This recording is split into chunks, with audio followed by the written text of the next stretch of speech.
रहीम यार खान से राना वकास अली की रिपोर्ट के मुताबिक पंजाब के दीगर शहरों की तरह रहीम यार खान के सरकारी मुलाजमीन ने कलम छोड़ हड़ताल की और मुतालबात के हक में एहतजाजी मुजाहरे किए। पंजाब हुकूमत की मुलाजिम कुछ पॉलिसियों के खिलाफ जारी तहरीक को मंतकी अंजाम तक पहुंचाया जाएगा।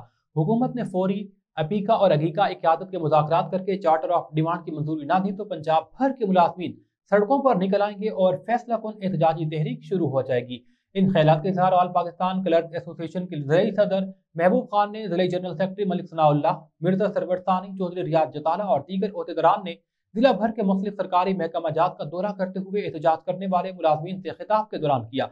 महबूब खान ने बताया, मरकजी और सूबाई क़यादत की हिदायत पर पंजाब के तमाम अजला में भरपूर एहतजाजी मुजाहरे किए गए। लाहौर में एप्का के मरकजी सदर चौधरी खालिद जावेद, सूबाई सदर Ziaullah Niazi, general secretary Chaudhry Muhammad Shafiq Gujjar, Lahore division के सदर चौधरी मुख्तियार गुज्जर की क़यादत में बड़ी एहतजाजी रैली निकालते हुए पंजाब असम्बली का घेराव किया गया और धरना दिया।